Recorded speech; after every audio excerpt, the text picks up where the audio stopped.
Now it's time for Spot on Sports. Here's your hosts, Mike Trezza and Mike Guidone. Welcome to Spot on Sports, New York's premier sports podcast, where we talk sports, all New York sports, and nothing but sports. My name is Mike Trez. Another huge show for you tonight. We've got a ton of Islanders talk after a huge game at the Coliseum last night. We've got Mets with Chris Caputo. We've got Yankees with our new Yankee reporter, Declan Krogman. We put a flower on the Nets' grave of their season. Before we do any of that, let me say hi to my partner and my co-host, the coach, Mike Guidone. Trez, great to be here as always. You know, last week we talked about could we pack everything in? Thank goodness we got an Islanders W last night that brings us a little bit happier and a little bit more information. But no matter what, quite possibly the best time to ever be talking New York sports with everything that's going on. Oh, absolutely. And you guys can see the Islanders logo is the Islanders jersey, I should say, is front and center. We're going to put the Islanders front and center tonight. We're going to lead off with them. And the Islanders have played 3 games since we were last on the air, Mike. There was that Saturday night game that the Islanders were up 3-0, goals by Barzal, Bailey, and Matt Martin. They were up after 2 periods. Tampa came roaring back. Point scored because he scores in every game, and Tyler Johnson scored, and the Islanders sort of had to hang on for dear life, and they preserved that 3-2 victory at the Coliseum that night. Yeah, that was some game for many reasons, but as you said, I mean, it was literally 3 games in one, where you had the Islanders dominating the second period. Then all of a sudden, Tampa Bay comes back, third period, bang, bang, puts in 2 quick goals. You could see almost the air went out of the Coliseum, almost went out of the entire Islanders team. And then it switched. It's like the defensive gear kicked into place for the Isles. It just was one of those situations where the Islanders, you were kind of waiting as a fan, hopefully for not that other shoe to drop, and it didn't, thank goodness. But they just stepped it up when they needed to, clamp down defensively, and really raise their level above what Tampa was doing, for the last 4 or 5 minutes of the game. And Varlamov was great again that night, as he's been for most of the series. If you guys recall, it was the Islanders taking game 1 down in Tampa. Tampa took game 2 at home, took care of business as I expected they would. They won game 3 at the Coliseum. Islanders, in the game Mike and I are talking about right now, even the series at 2-2. And after that, Mike, was that Monday night bloodbath down in Tampa. Now, Islander fans probably don't even want me to talk about this game. They'd probably be like, hey, you know what, can you skip over this game and get to game 6? Well, no, not really. We can't. Because the thing was that, did I expect they were going to win game 5 down in Tampa, Mike? Not really. But what happened was they got absolutely mugged that night. They got blitzed. I mean, 15 shots for Tampa in the first 15 minutes of that game. 3 of them went in past Varlamov, and all of a sudden, Tampa is up 3-0. So what happened after that? They pulled Varlamov, they put in Sorokin, and then there was that really weird play where Sorokin, they talked about it on the broadcast, doesn't wear that extension piece down from the sort of mask, sort of like a catcher's mask, like a Gary Sanchez or somebody would do, right? He doesn't like to wear that. And I mean, forget about catchers, but goalies have to be able to see what's under them. Absolutely. So he gets hit in the throat, and then there were those couple moments of uncertainty where it looked like Barry Trotz was getting frustrated about, do I take Sorokin out? Do I not take Sorokin out? How did you see that sequence? It was very frustrating indeed for Barry Trotz. As we're watching it unfold, you're saying, okay, well, is he going to come out? Is he not? And he Sorokin went up and down. He seemed to be okay. Then he was back.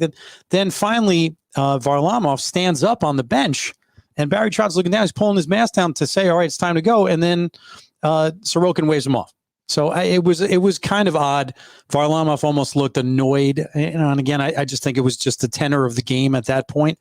But yeah, just very strange. And then again, it went all downhill from there. Yeah, I noticed Varlamov's body language. And you made a really interesting point. Not good. I mean, when you've been pulled from a game, and again, it was not his fault. It was the Islanders skaters' fault.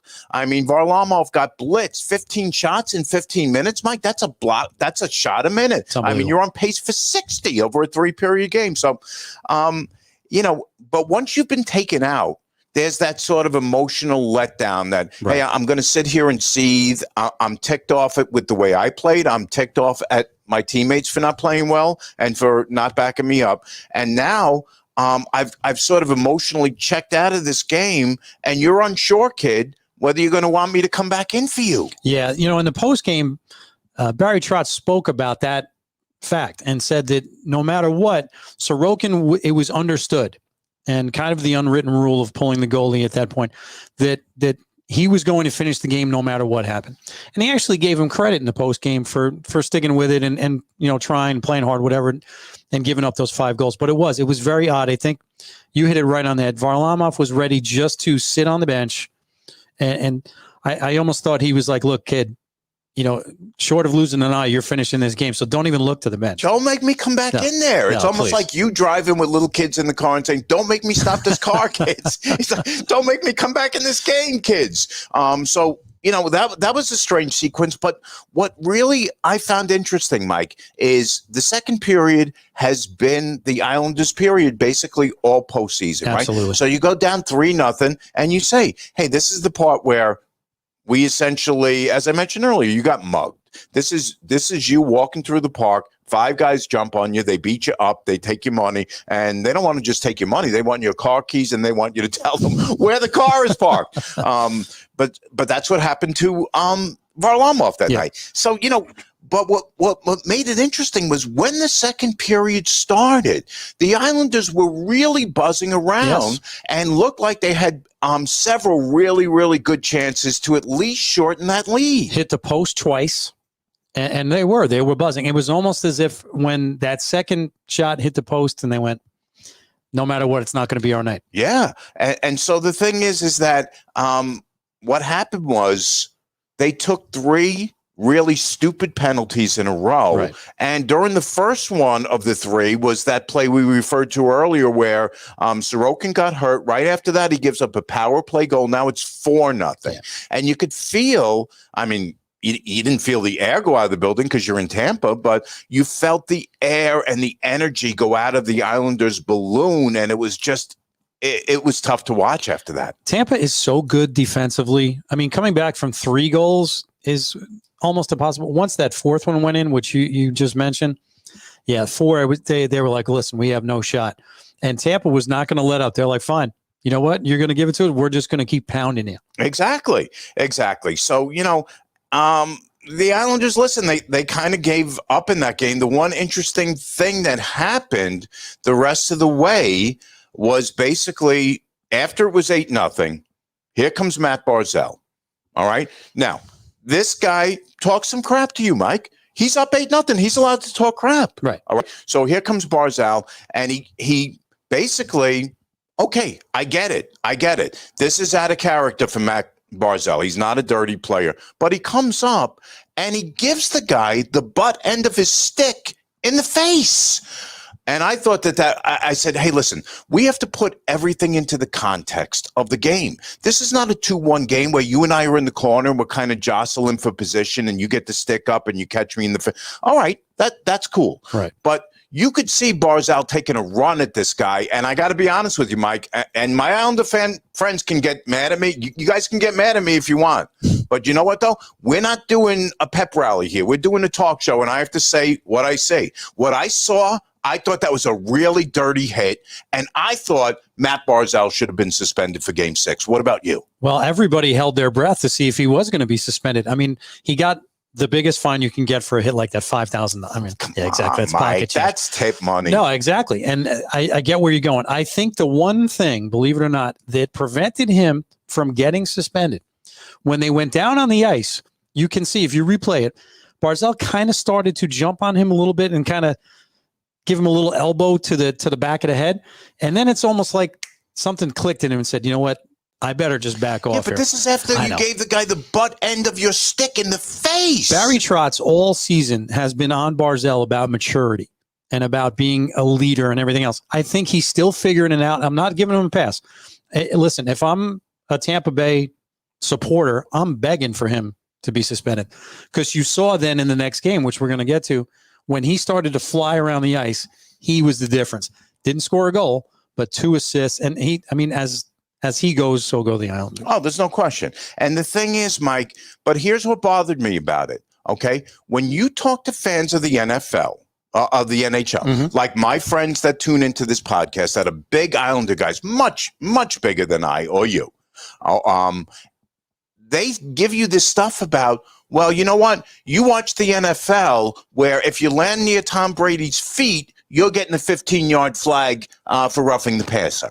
If you're watching NBA and here comes LeBron flying through the lane past you, if you breathe on him, you're getting a foul. There is no star system in the NHL. And you know what? Here's what I have to say to you, Mr. Bettman. Yes, there is. Yes, there is. Because I'm telling you right now, if that was a different player, if that's Matt Martin, if that's Komarov, or a lot of guys on Tampa or any other team, that guy's getting a suspension. Absolutely. The body of evidence on those kind of guys, especially Matt Martin, which you mentioned, that's really his role. And I was so surprised that Barzal chose that moment to do the dumbest thing that he possibly could, to possibly take himself out of a Game 6, going back to the island where, listen, do they still have a chance? Of course, but you can't take yourself out of that situation. You want to be a tough guy? Fine, be a tough guy. Come back the next game and do what you did. Just don't, for Pete's sake, do something that silly and that contrived. Yeah, but here's the thing, though, Mike.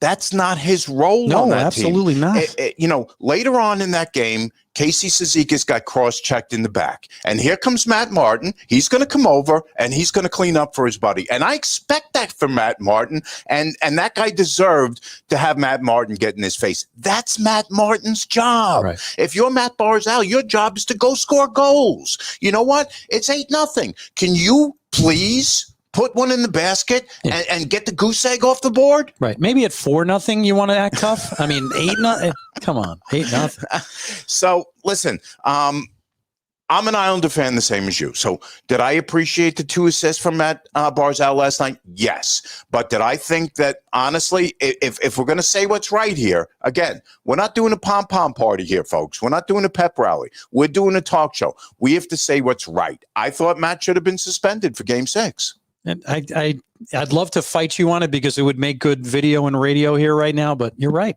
I mean, he deserved it. It was a cheap shot, exacerbated by a little bit more to it, although he did, like I mentioned, he did come back after a while. But yeah, he deserved it. And star system, absolutely. If it's one of the other dudes, forget it. He's gone. And so if you're Gary Bettman and his front office, do you factor that into the equation? The fact that Matt is usually a guy who shies away from fights, shies away from a lot of the rough stuff. Do you put guys' reputation into that? And should that be the case? I think they do. I think you have to, again, like I said before, you got to look at the body of evidence, on someone. Matt Martin, while not, maybe you'd hear it differently from other people that he's not a dirty player.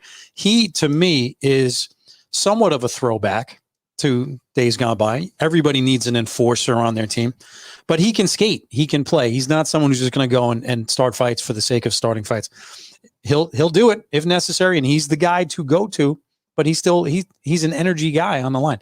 Like I said, I respected what Matt Martin did at the end of that game. I don't know how many people were still watching at 8-0 with 4 minutes left in the game. But I have to tell you, if you're the guy on Tampa, and excuse me for not remembering who it was, you don't need to be cross-checking Casey Cizikas in the back. So Matt Martin did the right thing to me.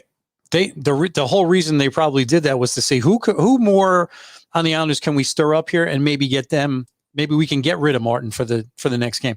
It's such a give and take, and that's why the NHL, when you watch playoff hockey, it's to people who don't really understand or don't watch it that much, the handshake at the end of a series where guys are talking to each other, saying the most outrageous things and literally punching each other in the face, grabbing, biting, kicking, and they come and they shake hands. There's a lot of gamesmanship going on, but it's kind of appropriate gamesmanship. No, I like that. You're right. Yeah. I absolutely, that's one of my favorite parts of the series is when the series is over, right. Even though you and I fought like to the death, exactly. I'm going to shake your hand. I'm going to say good series. If you're the guy who won the series, I'm going to say good luck the rest of the way. And that's why as a lifelong Islander fan, the one guy who I look back to from the glory years that I really, everybody loved, and Billy Smith, he was really not my kind of guy because he always skated off. Yeah, he had the villain mentality and whatever else, but he would just he'd leave the ice. He would never do the handshake, and I was like, come on, dude.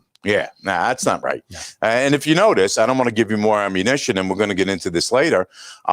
While KD stayed on the court after that Game 7 and congratulated everybody, yes. If you notice, who was off the court and in the locker room without saying anything to anybody, which I thought was really low, and I'm going to get on him later on, and I know you are too. Oh yes. But we're gonna get into all that. So Islanders go down 3-2, and then of course we have Game 6 at the Coliseum last night, which I have to say, apart from everything else, I said what I had to say about Matt Barzal. Mm-hmm.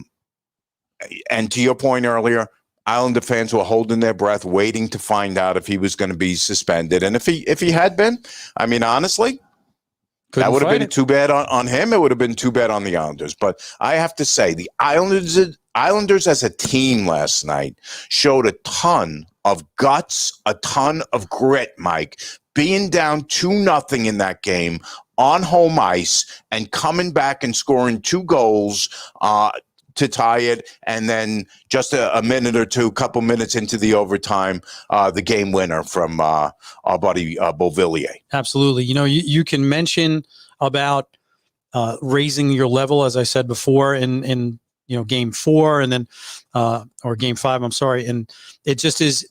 It was an unbelievable effort in every respect last night. As someone. I was a goalie when I was a kid, played ice hockey. Really? Yeah, I was. And, nothing close to any kind of really competitive type thing. But as a goalie who spent a lot of time in that position, I watched the goalies a lot. And Varlamov, he has those shaky moments. The beginning of the games for him, as it's proving out here, if he's on top of his game and he's good and he keeps them going there for a while, it's good. He has those times where he lets in 1-2 shaky goals, and then you can almost see his body language. Last night, he gave up the 2, and I said, wow, you know what? Is this going to be another repeat here? And he pulled himself up, made a couple of big stops, and then the Islanders began to push the play on offense. At 2-0, they didn't have much to lose because they're down. It's win or go home, but they raised their play. They played smart. Didn't give up easy. Sometimes when you're throwing everything at the opposing net can leave, chances on your own end. They didn't do that.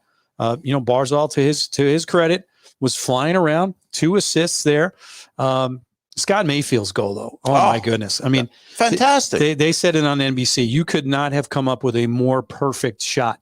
I mean, it was literally it was perfect on the move. And that when he scored the goal, he said, wow, they got something going here. So let me back you up a little bit. Braden Point scores because Braden Point scores in every game. Braden Point doing Braden Point things. Yes. Scoring, not points, but scoring goals in 9 straight postseason games. I mean, that's having it going on, Mike. I think that's the second longest streak in NHL history. It is. And then Cirelli makes it 2-0 off the pass from Point. And then right after that, and I thought this was so huge and so important, Jordan Eberle, who was a guy I called out on the last show, if you recall, right? Yes. And Johnny Sticks told us he was just about to break out and we should be patient and wait for him to break out. Well, he scored just 1:45 after the goal by Cirelli, and I felt that scoring so quick after their second goal was so big right there. Huge. You know what? Because if you give a little bit of time, I think for the Lightning to build, not even, numbers, but just build off time on that lead, then that starts to sink in. Huge. That's what happens quite often to the Islanders in reverse. They'll score, they'll get up, and then even in the previous series, they give up a quick one and you're biting your nails. Going up 3-0 in the previous home game, and then, like you said, Tampa Bay comes back 1-2, and then you're biting your nails. That was it. So when Eberle comes back and hits that, that's an intangible thing that people understand when they're watching sports that is very tangible, if that makes sense. Yeah, no, it does. And as you mentioned earlier, Scott Mayfield with that beautiful goal in the third period to tie it at 2.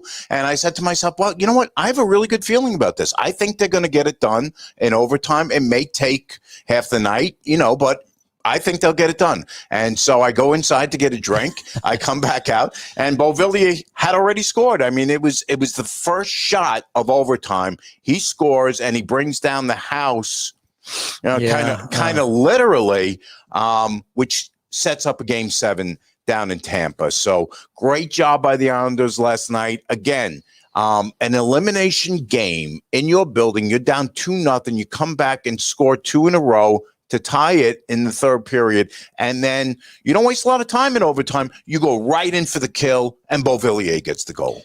You know what? How many times do you watch overtime games, especially in hockey, where the teams are so close, they've played for so long? It's a fluke goal. It's a turnover. It's something. It's not a design play. Sometimes it's on a power play. 5-on-5, you very rarely see teams win an overtime game. And coming out, turnover to Islanders' advantage. He's got to put that puck in the net, and he does. I'm thinking to myself, what happens if he misses? Only because it's such a huge opportunity. Do things change? And, of course, you can go back and forth. But, yeah, as you mentioned, the crowd literally went out of their minds.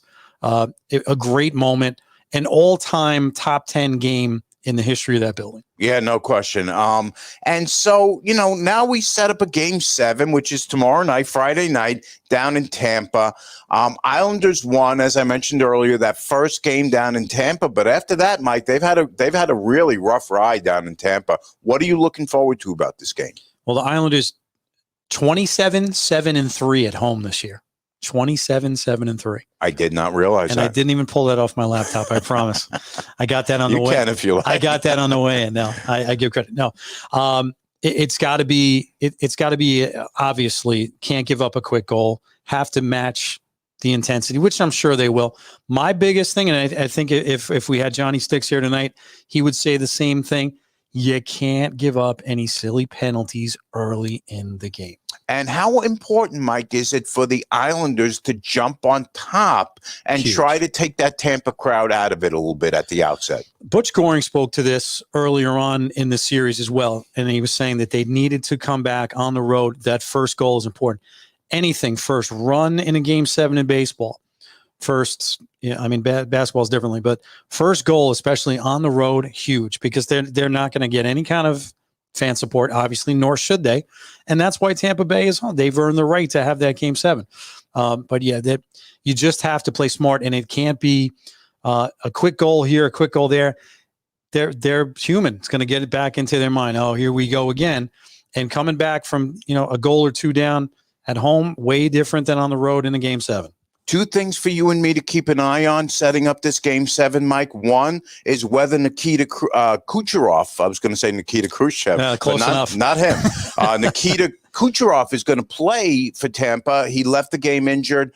His status is doubtful at the moment. And the other thing to keep an eye on from the Islanders standpoint, and I didn't pull this off my laptop either, Islanders 1 for 16 on the power play in this series. Had they lost, that was really going to be my opener with you tonight, was that the power play is just horrid. And a lot of credit has to go to Tampa Bay, but you can't be 1 for 16. The other thing I was going to mention, and we'll talk about this later on, even if the Islanders win the Cup, which would be amazing. Amazing. And we're putting a bow on the season later on in the summertime, they need a sniper. Got to get a goal scorer. I mean, the fantastic team. And I know Anders Lee being out hurts. That hurt. It really does. And that's the biggest thing. They just work so darn hard to score goals, and they do, and you love it. Hopefully he comes back and Lee next year and add a little something to it. But you know what? You got to give it again to the executive of the year. Lou Lamoriello. 2 years in a row. Which how many times has that happened? Oh, absolutely. Yeah. So, we're really looking forward to that Game 7 tomorrow night. But right now we have to shift gears, and we're going to talk some baseball. We're going to go back to back on the baseball. First, we're going to talk some Yanks. To help us do that, we're going to welcome onto the show for the very first time our new Yankees reporter. That's Declan Krogman. Hey, Declan, it's Trez and Coach Mike. How are you tonight? How you guys doing? Thank you for having me. It's great to have you. So you were up in the Bronx last night and got treated to an exciting finish in that game. Tell me what the atmosphere was like. I know you were there earlier in the season when there was limited capacity. Can you compare and contrast a little bit what it was like last night? I know you didn't have a full house, but at max capacity versus earlier in the year. Oh, I mean, it was crazy. You thought we would have been playing the Rays last night with the excitement that place had. Place was rocking. It was great to see. There was like 3 lead changes in the last 3 innings. High fives to strangers, living in like a pre-COVID world. It was really great to see. Yeah, that's cool. So, Yankees, the good thing is they've started to hit. They've also started to walk, Declan. 11 walks last night. But the problem was that they left so many guys on the bases. So finally, here comes Rougned Odor, who, by the way, can play for me any day. He's a tough little SOB. Absolutely. Here he comes in the 8th inning. He hits the homer to put the Yankees ahead. 2-run job. Chapman blows it. You need to get a homer from Gary, and then you need a big extra base hit from Luke Voigt, who's done a nice job since he's been back. Yeah, I mean, it was absolutely great to see. I mean, that Odor ball was such a low line drive. I didn't think it was gone at first, but like you mentioned, a lot of guys left on base early. I think Luke Voigt struck out with the bases loaded at one point. That was tough when it was like a 2-2 game, I want to say in the 5th inning. But again, 2-out rally. Frazier walks after he had the big 2-run double earlier in the 4th inning. He walks in the 8th. Rugi gets up, hits a line drive right in the right center field bullpen. Feeling good. Chapman comes in. I said he would make it interesting. Of course he did. I think by, the second walk, I started yelling, let's get Mariano up. He didn't get up though. But anyway, it was great to see the amount of lead changes. The bullpen besides Chapman last night, I was impressed with the exception of Britton's home run. I mean, they kept it a 3-run game early. The 9th inning was shaky. O'Hearn has killed the Yankees this series, taking Cole deep, taking King deep. He had the go-ahead check swing ground ball to third. But really just a great night in the Bronx. Great to really come out with that win. It was looking shaky there for a sec. Hey, Declan, Coach Mike here. Great to have you on again. Welcome. And I'm sure we're going to enjoy talking Yankee baseball here for the rest of the year and beyond. I wanted to ask you quickly today about the Yankee game. Moving on just a little bit. Jamison Taillon, who we've Mike and I have made a little joke out of his name, whatever else. But early on in the hot stove, it was something to do. But very impressive today. 6 1/3, 5 hits, 6 strikeouts. Now, again, they spotted him to a 4-0 lead through the first 3 innings, which I'm sure helps anybody. But he's the type of guy I think that is critical to Yankee success, who can give innings. He's been so up and down. I don't know if you saw it today, but what's your feelings on a guy like Taillon? Is it somebody who is dependable for the Yankees, or do they need to go out and really bring in another arm here to solidify this rotation, where at least when the bats have woken up, they're going to be in good shape? What do you think of him? And is there anybody there on that roster besides Garrett Cole that you're feeling comfortable in a starting pitching role? Well, that's the big thing. And again, thank you for having me on, Coach Mike. Our pleasure. I just think it's great to have Cole, but you're going to need depth. Postseason is all about pitching. I am not comfortable rolling out, Jamison Taillon in the third game 4, game 3. That's not a role I'm comfortable seeing him in. Earlier in the year, even before the year, I was like all in the Luis Castillo train, the Kyle Hendricks train. However, both of them have fallen off for different reasons. The Cubs have been doing very good. They're first place in the NL Central. I believe they were at least 7-8 games above 500 last time I checked. Yep. And now Luis Castillo has really been putrid at best. I know that because he's been syncing it up for my fantasy team for the past 3 months, which if I can't afford it on my fantasy team, the Yankees definitely can't afford it in pinstripe. That's rule number 1 for me. I think that while I was impressed with Taillon today, and I thought it was a great pickup that they made in the offseason, they got him for cheap from the Pirates, who are really unloading all their remaining talent there. That's a fire sale in Pittsburgh. Absolutely. And I think they're just going to need a little bit more. And you're right. It's a fire sale when you start cutting Todd Frazier. I mean, that's how bad it has gotten in Pittsburgh. That's a great point. So the other name I wanted to bring up today, and I didn't want to steal Trez's thunder here, but Gary Sanchez has emerged. I mean, we'll get to him in a second, but I want to go not to Sanchez because he's the obvious play. All right, but let's look at Aaron Judge. We a week ago, Mike Trezza, Trezman, and myself, we were discussing: do you trade Aaron Judge? Was it so bad that you had to think about trading him and getting something else? And now here he is today again. And okay, for the folks at home, I am using my laptop on this one. 3 for 3, 2 walks, 3 runs, 2 RBIs. Now that's what you need out of Aaron Judge. Has he turned the corner? Is he healthy enough to keep going? What do you think of him? Yeah, so I said before the season, and that's funny that you mentioned the whole trade thing, because in where I'm at the Sports Hit List, and Trez is a frequent listener. So where I'm at, that was a topic conversation. Do you unload? Do you go full sell and trade a guy like Judge for prospect? In short, my answer is no. I want to build my franchise around Aaron Judge. This is a guy I trust.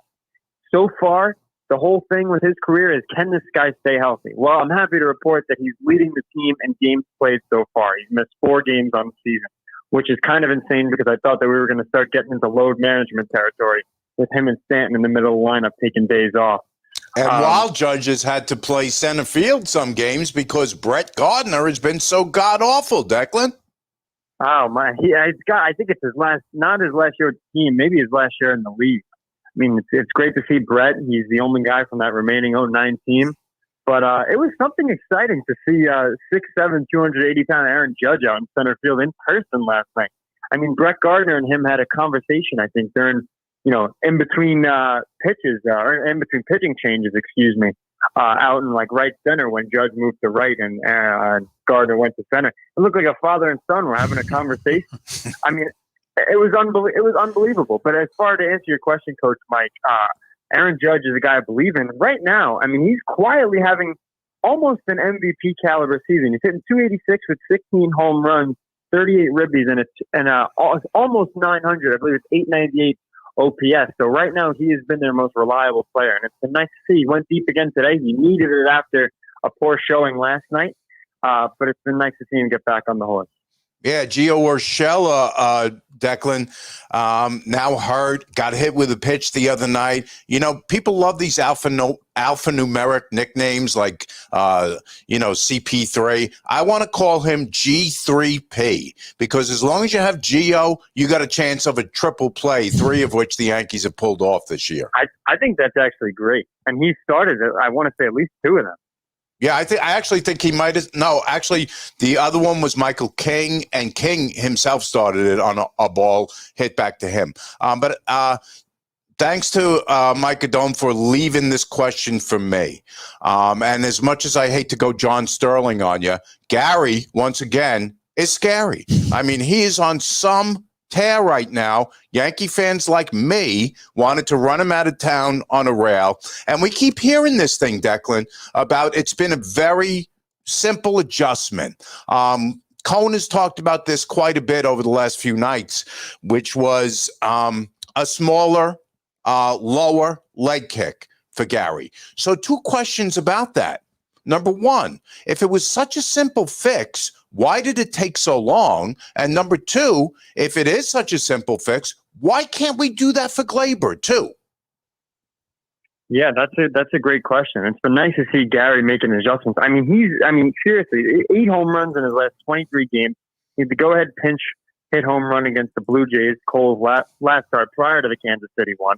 And even last night, if he doesn't hit that home run, we lose the series. I mean, could you imagine losing 2 out of 3 to Kansas City and having to go into Boston for a weekend set in Fenway? I mean, that's just bad optics at best. Terrible. But to answer your question, I'm not too sure why this adjustment wasn't made a long time ago. It wasn't like he was hitting last year. I mean, he lost his job in the postseason last year. I think the only thing that you could really rely on Gary for was his arm and sometimes his hitting. And once his hitting went, then it was all hands on deck. Let's make some adjustments. I don't care how great you were in 2016, 2017. We got to do something about this. And hopefully Marcus Timms got involved because he might have saw himself as a little bit of a Chili Davis-esque scapegoat in the Bronx. And to kind of get that together and, get the focus off the coaching staff and let the players do their thing. An adjustment like that was really necessary. And Gleyber, we've seen him up and down. He's not a 285 hitter, so he's going to sit hopefully in that 260, 275 range. Right now he's at like 245, I want to say. He was 248 last night. Not where you need him to be. Haven't seen the power streak that we're used to seeing from him. Same guy with 38 home runs in 2019. So hopefully an adjustment can be made there. Maybe it's his eyes. I know he wears the goggles sometimes. I think his swing is a little, I don't want to say violent, but it's a little long. And if he can condense it a little bit, we might see more gaps for him and potentially, hopefully, some more home runs. Yeah, absolutely. So Yanks now 40-34 after today's win, 7 of their last 9, which sounds good to me. Headed up to Sounds great. I'm good with that. Yeah, headed up to Beantown this weekend. What are you expecting out of that series? Well, I'd hopefully like to see a series win. We got Cole on the back end. I believe he's going to pitch the game 3 on Sunday in Fenway. That's not a Sunday night game, is it? I have to find that out. Maybe Coach Mike could look on his trusty laptop. I think that would be pretty good. My pleasure.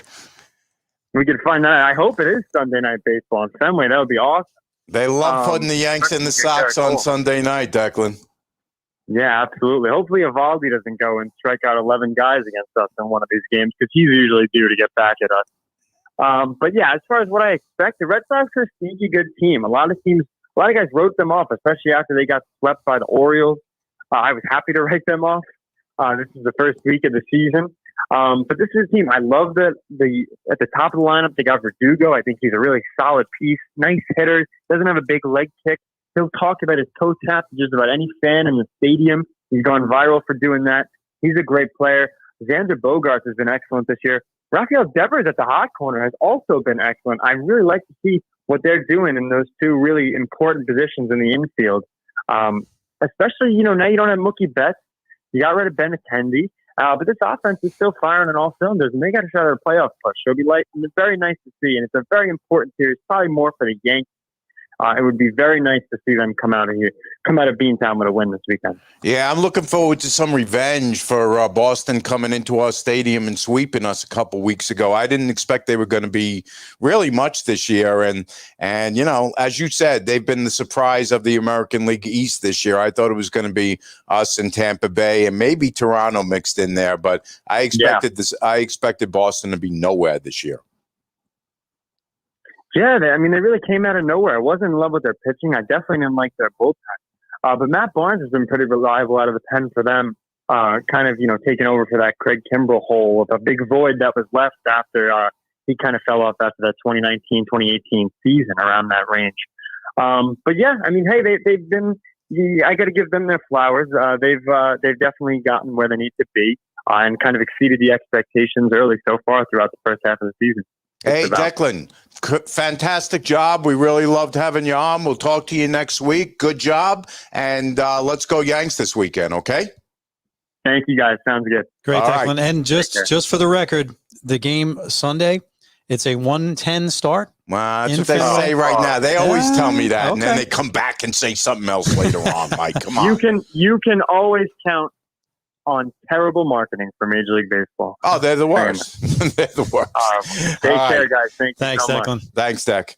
All right, so we're going to stay with baseball, Mike, and we're going to talk some Mets right now. Mets, I don't know how they're getting it done, but they're still getting it done, and they're still on top of this. Man, listen, I'm not trying to throw cold water. It is a little bit of a so-so division. No, but you can say that. It certainly is. To bring us up to speed on the Mets. We're going to be joined in a couple of minutes with Chris Caputo. He'll be calling in, but I wanted to jump before he comes in, Mike. Okay. And just let you know something about my New York Mets. Okay. Let you know this. When you get back Jeff McNeil and Michael Conforto, when you get those guys back and your offense is struggling, you are second in Major League Baseball in runs scored, only ahead of the fire sale Pittsburgh Pirates that we were just talking about. When you get McNeil back and you get Conforto back, and last night they are a combined 5 for 9, 3 runs scored. All right, and you get some decent pitching out of a rookie pitcher, Tyler Gill. You can't help but feel good no matter who you're playing. Now the Atlanta Braves, All right, that's your opponent. I'm going to talk to Chris when he's on with us, and I think he's joining us right now. Chris, are you with us? I am. How's it going, guys? Hey, all right. Hey, Wonderful. what's happening, Chris? Good to have you on, Chris. We were just talking as you were coming up about last night getting McNeil and Conforto back. Obviously, anybody can tell that's a huge lift for the Mets. We started in our previous segment with Declan, our new Yankee reporter, about the feel of Yankee Stadium because he was there last night with a full house. I know you attended the Mets game the other night. Not a great evening for the Mets themselves, but I'm curious. I have not been to a game yet. You're a part of the 7-Line Army, that wonderful group of Met fans. Take that out of the equation. What was your feel just going into, now a fully open Citi Field for the New York Mets? Any different feels there? I think it's too early to tell at this point because you have the summer hasn't really started for most people. And at this me point, included, as a teacher who's still, I know everyone's saying cry me a river, Coach Mike, but I got one more full day of school left. I think I can make it. You got to come over to colleges, Mike. I've been free for a month. Oh, someday when I retire and live the good life. I'm sorry, Chris. We didn't mean to interrupt you on that, but you make a very good point there. Yeah, sorry about the hard life there. You're going to be off in 2 days. So that's all right. You too, my friend. But I think you're only going to get 20,000 or so right now. I think that's going to start to pop up a little bit more. There's not that great feel yet. I think we're going to be getting there. The Mets and Yankees are going to be playing just before and just after the 4th of July. I think you'll see some big series there. But there's a little bit of a feel in the ballpark. I think once we can get back to 30, 40,000, it's going to be much better. You're going in the ballpark. You're not worried about, do I have my Vax card? Do I have my mask? Mm-hmm. I think it gets back to that feel of what it was maybe 2 or 3 years ago. Okay. And with, now with the return of McNeil and Conforto and Lindor starting, last night he has a bomb. He kind of gets going there. Alonso returns to the lineup after taking a night off. Tom Smith, the team with a rookie pitcher and Tyler McGill comes out and we're mixing and matching still. Marcus Stroman the other night, you had to hold your breath on him. Where are we thinking as we go forward here? Is the mix and match, the mixable Mets, is that going to continue, or are we okay, or do we have to go out and get an arm? I think you got to go out and get an arm. Obviously, the top choice would be Scherzer. I'm not sure if he's going to keep his pants on at Citi Field, but he has been mentioned, but I don't want to jump ahead, Chris, but I will say this. Washington coming out of nowhere now, 9-1 in their last 10. So any kind of trade talk within the division at the moment is going to be put on hold. A guy like him, of course, we'd love to get, but certainly continue on. I think the other two arms would be maybe Michael Pineda with the Twins, or if you're looking for another lefty, the Mets, have Peterson, but the guy Matt Boyd from the Tigers, mm-hmm. I think that would be another name that might come up of guys that they can afford to get. Because, guys, since we talked last week, that Familia, Gesellman, Lucchesi, Nito have all gone on the injured list. Stroman, we don't even know. Oh, yeah, he came back clean, but is he really going to play? VR hasn't played since Monday with a bad calf. So we're talking about, 6-7 guys who have gone down in a week? It's unreal. And, great point with Lucchesi. He's been throwing tremendously lately. He finally gets, great outings back to back, and you're feeling good. The early word was that really not much to worry about. Then it comes out he needs Tommy John surgery. I mean, unbelievable right there. Yeah, and he pitched pretty well for them, and that's what happens with the Mets. The guy throws 3 innings, and next thing you know, he's got to come out, and he's maybe needs surgery and needs some time off, and that sent a couple of guys down. But I have to be happy with I told you Jared Eichhoff might pitch for the Mets. He comes in, throws a couple of innings. He actually got one of the only hits for them the other night as a pinch hitter. Yeah, you called that shot. Gave him some good time. Yeah, Corey Oswald's back. I mean, that guy's been around forever.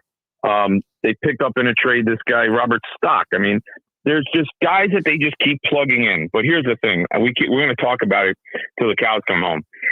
When you have Walker pitching well, if Peterson can give you good ones, if Stroman is kind of, I just had a tough day, but I'm back on the mound, and you got a 0.5 ERA guy on the mound every 5-6 days, they're going to be good. They just need to score.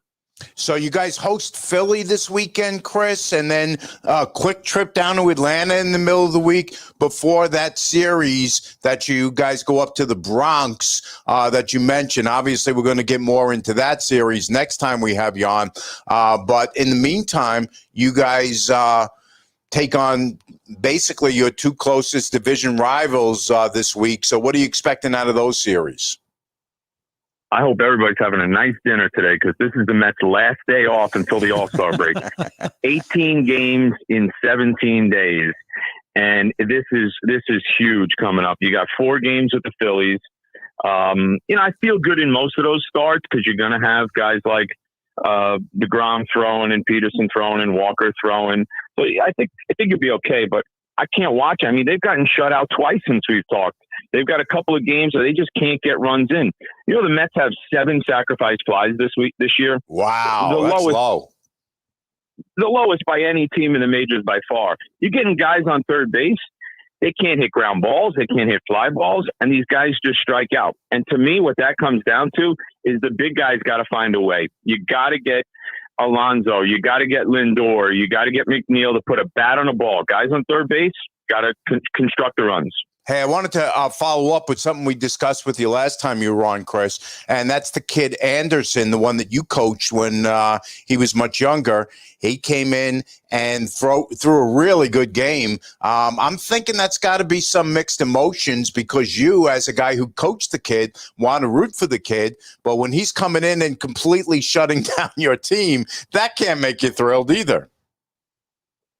No, but I root for the kid. I mean, I hope the kid throws all the innings that he can. But then I watched the Mets in the 9th inning down 1-0, and they got bases loaded, 1 out, and we get a line out and a strikeout. And I feel good that the kid gets the win, but I wish the Mets would have come back. But the kid is really, I mean, he's 22, 23 years old.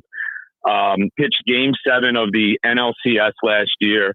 And he's got electric stuff. He throws 97, and this kid's going to be a star. As I said, he could be the Rookie of the Year this year. And he was the type of kid where you tell him, hey, 1, 2, 3, 4, 5, hit these spots, and he would hit them at 13 years old. Wow, that's impressive. Yeah, big week for you and people that you've worked with, people within your inner circle when you were living upstate with Ian Anderson and Kevin Herter. But we'll get to basketball in just a second. You mentioned Alonso before, Chris. Came out in the last day or so that he's going back to the home run derby. Now, as a young person, when I used to watch baseball, the All-Star game and all its trimmings were really very attractive because that was the early days, and I'm dating myself now, of games of the week and ESPN. But the home run derby now it carries a lot of weight. Any worries from you about him going back into this? Because he slumped a little bit that last. Now, again, he was a younger player, but we've seen guys kind of get a little off track, and he's such a vital part of the New York Mets going forward, and just putting balls in play as opposed to home runs as well. On your end, your thoughts? Any worry about him taking part in something like that? No, I think he proved it as a rookie that he's putting up over 50 homers in a season. Yeah, he's going to have a letdown. He's not going to hit as many as he hit in the first half, but he's already got 53 strikeouts and 200 at bats. He's striking out 1 out of every 4 times. What's going to happen? He's going to strike out 1 out of every 3 times.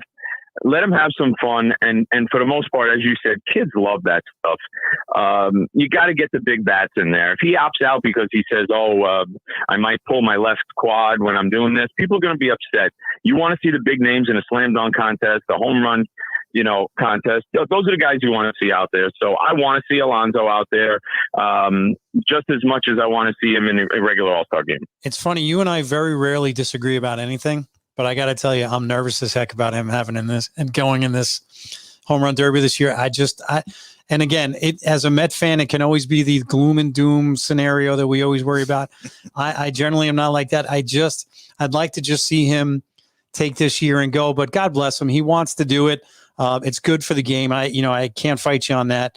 If we're back here in a couple of weeks and we're talking about him slumping, I promise, Chris, I will not bring up the fact that he was in the home run derby, but I will say I told you so.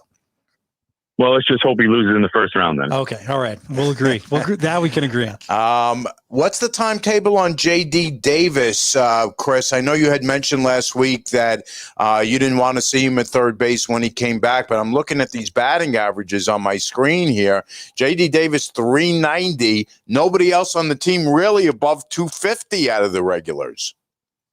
Yeah, it looks like he could be coming back. But unfortunately, he's always having setbacks. They do have him playing at the minor league. So I would say probably you're looking at about another week or so. But they're going to need these bats. If guys are going to go down, I was hoping to see some good stuff from VR, but then he's hurting. But he's swinging a bat, and he hopes that he can begin a little bit of, some work and maybe get him back next week. But there's always guys going down, and you're going to always have to call somebody else back up. So the roster is going to be rotating. But, as I told you guys, like, this is a big stretch. When you're playing those NL East teams, you play 19 times a year, you got to win 2/3 of those games. Oh, absolutely. Yeah, that's been the Yankees' problem, too. But just to get back to the Mets for a second, I know that pitching certainly has not been your problem this year. It's been the lineup that's the problem. But what are we hearing about guys like Carrasco and also Syndergaard? Any news on those guys? Any timetable for those guys? Carrasco, actually, they're saying might be available sometime in July. They're saying that he might be back in the next 2 or 3 weeks. They said that about May, Chris. I know. And then, he has a setback and whatever. I mean, guys should be happy he's just alive. But I think he's definitely going to be back at some point. And then Syndergaard, this may be mid-August. At some point, you're going to have to make a move to bring somebody up. But or go get somebody off a roster. But I think right now their pitching's fine. And think about this, guys. Who's the best reliever?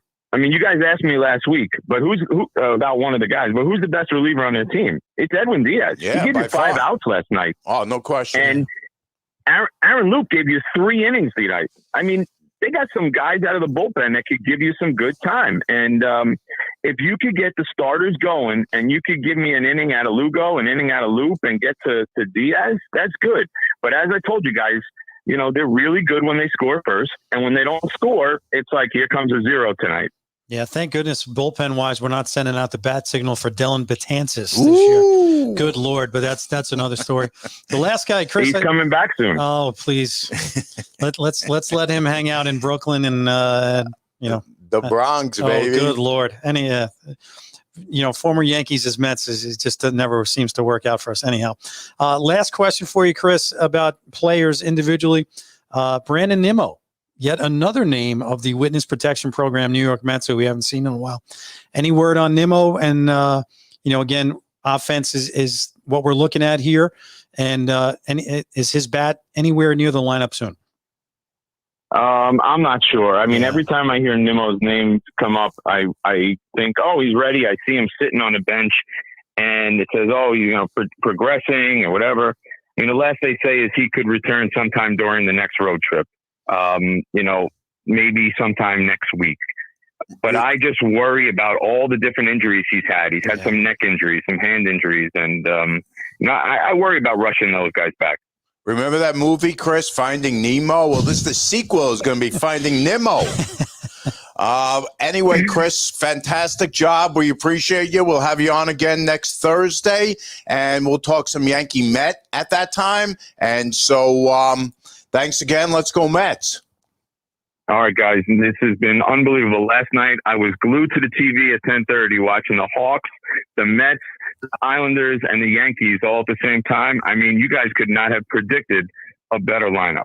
Guidone and I are going to go all Francesa on you. We're going to have that wall of TVs with 4 and 5 different monitors so we can keep up with all this stuff at once. And a Diet Coke and a picture-in-picture. All right, Chris. Thanks again, buddy. Thanks, Chris. Great talking to you as always, man. All right, be well. All right, Mike. So we have to transition right now, and we have to have a conversation I'm not terribly anxious to have, but I know you want to. I'm going to be easy on you, I promise. All right, thank you. Okay. And obviously, the Nets, Brooklyn Nets, This was a tough week for guys like me, Mike. I'm not going to complain about it. I'm not going to cry about it. I mean, listen, injuries are part of every sport. When you get major injuries to major guys, you're screwed. But, we've got to dig into this series from a couple different aspects and make a couple points here. Now, first of all, you made the point, and you were right about it, completely right. You cannot, folks, put anything or take anything away from Kevin Durant. 49 points in Game 5, 32 in Game 6 in Milwaukee. Okay, but 48 in Game 7, Mike. You can't do any more than that. No, you can't. And watching Game 7, it was so, you want to use the word predictable. I mean, every single time Harden brought the ball down, handed it off to Durant, everybody cleared out of the way. So, and he still found a way to score. I mean, it just was unbelievable. Never took a break. Now, you could criticize Steve Nash. I'm going to. Okay, we'll get to that in just a second for not at least giving him a quick blow somewhere. But yeah, Kevin Durant, I've never been a big fan, as you've pointed out and as I've pointed out, of his personality at times. But personality, again, tough to root for, as is Harden and as is Kyrie. Right. But you know what? The guy is a stone cold killer on the basketball court. And to come back like he did from that injury and play these games, not taking a break, and be literally 1 versus 5 with defense from Milwaukee and whoever's playing him, and just setting the guy a ball screen and say, go to work. And for him to hit the shot that he did at the end of regulation, I mean, tremendous. 2-pointer instead of 3. Okay, I mean, those toes were this much on the line. Exactly. But again, that's the rule. But with a guy in his face, everyone knowing, I mean, unbelievable. He is from now on, and he's going to play in the Olympics.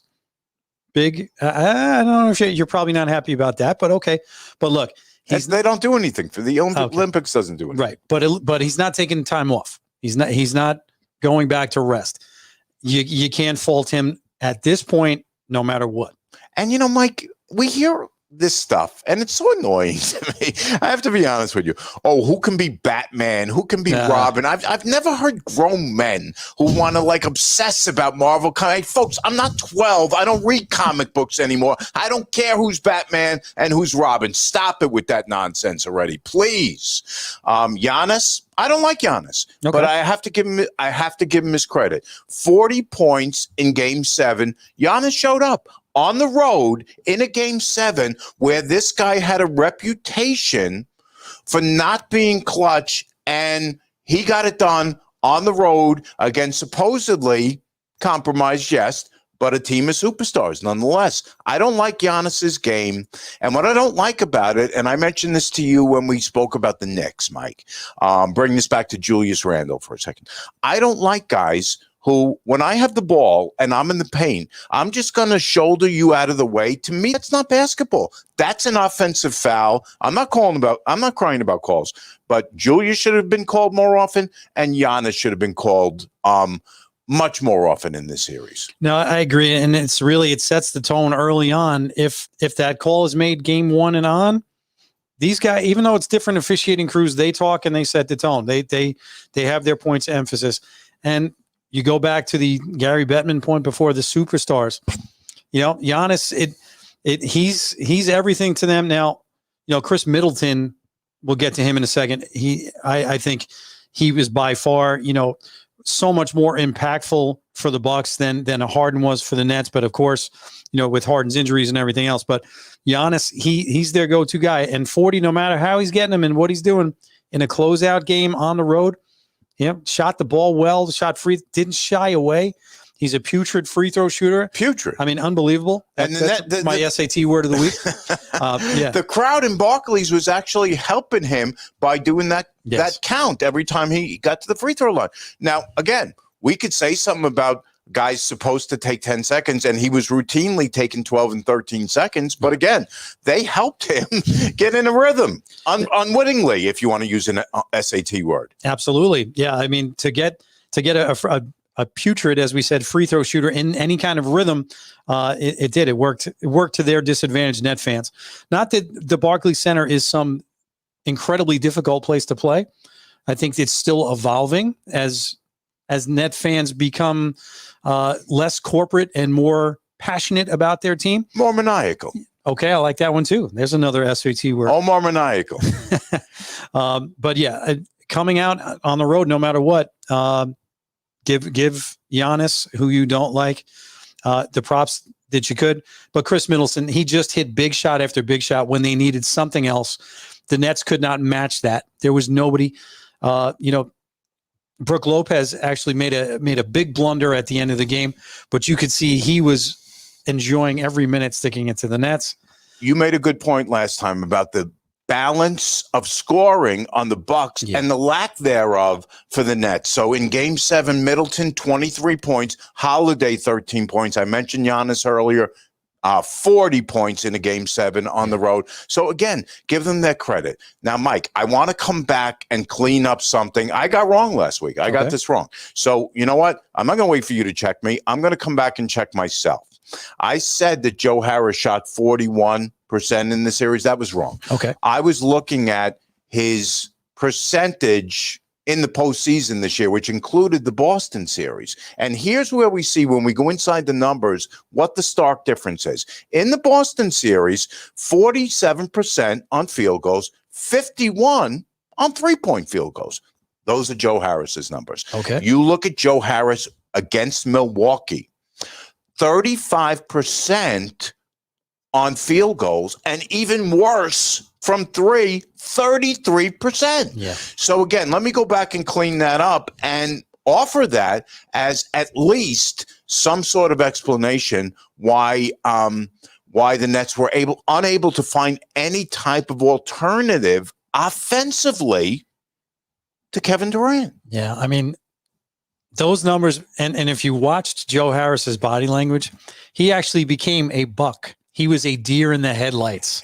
Good point. As he was good line. Every time he kept shooting and it wouldn't go in, they would pan to him. Okay. And you could see the frustration and just everything draining out of his face. Now he's a professional basketball player. He gets paid big money to hit shots. So you can't feel sorry for him. But in some respects, you have to say, wow, he came in as a complimentary 3-point piece to the big three. Correct. And he really was the second option in that game. Exactly. And he just laid an egg. He was awful. He was awful. But here's the thing. If you have a team with Kevin Durant and James Harden and Kyrie Irving, and you're looking to Joe Harris as your second option, guess what? You're in trouble already. Absolutely. You mentioned Steve Nash earlier. Let me jump in there for a second, Mike, and this is where I want to drill down with you, a coach, a basketball coach. All right. I thought Steve Nash had a very tough series. And here's what I want to say about Game 7 in terms of the minutes distribution. Kevin Durant, 53 minutes. In other words, every single second of the game, he was on the floor.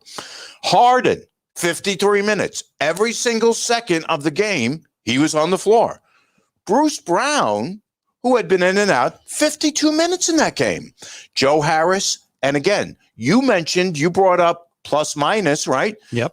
Joe Harris, 47 minutes in that game. Blake Griffin, whose primary responsibility was to guard Giannis, right? 40 minutes.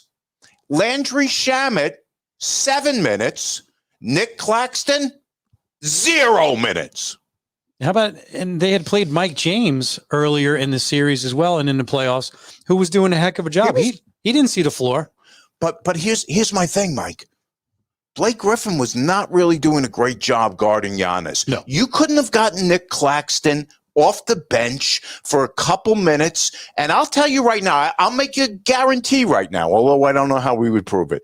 He would have blocked at least 2 of Giannis's shots when Giannis is trying to do that little spinorama in the lane. Or how about foul him twice and at least put him on the free throw line where he's putrid. Exactly.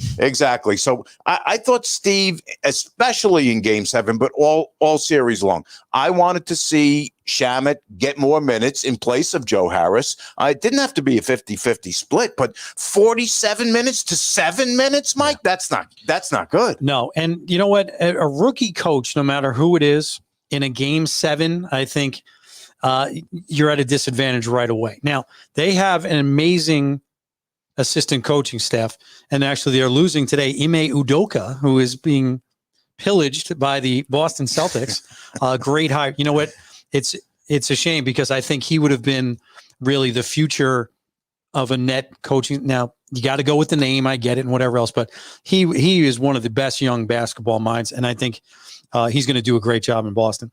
But between him and the rest of the experience, Jacques Vaughn, the rest of the experienced coaching staff, you can say to yourself, hey, why aren't they helping him out with these kinds of things?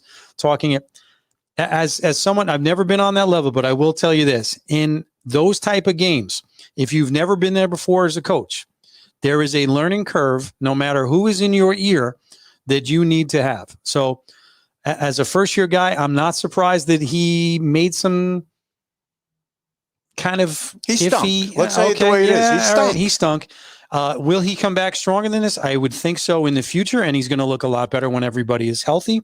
But if I'm matching wits with somebody, I mean, he definitely got outcoached. But in the meantime, if you're the Brooklyn Nets, folks, you can't complain. Oh, God. You can't complain about calls. You can't complain about lousy coaching. You can't complain about role players who didn't do their jobs. You can't complain about injuries. You were supposed to go, and I said this to you in the middle of the season. I said, Mike, once they got Blake Griffin on top of the big three, if they don't at least go to the NBA Finals, the season is a bust. And you know what it was? It was a bust. Yeah. And LaMarcus Aldridge also. There's another, right? His cup of coffee. Yeah, which a big body that would have helped them. Even not known for his defense, but just more depth. And it's amazing where you have a team like that with Batman, Robin, Commissioner Gordon, the rest of the crew. The Alfred the Butler. They played more like the Joker and the Riddler. Can we be honest? Great line, but it came down to just Batman, and that was it. And Batman, without his utility belt and the rest of the gang, can't get it done. But here's the thing, Mike. If we broaden out the picture a little bit, now that the Nets are out of the way, I think this is more wide open amongst the four teams that are still left. I mean, the Suns are up 2-0 in their series in the West, but Atlanta goes into Milwaukee last night. Trae Young, 47 on the road, and they take game one the same as they did to the Knicks, the same as they did to Philly. It's hard to say that they're being underestimated in the Eastern Conference. Not now, but my gosh, it's crazy. They're Nate McMillan doing a great job, and their chemistry, just Atlanta's chemistry. You can see that when they were closing out the Sixers the other night, Gallinari's up. They love playing with each other.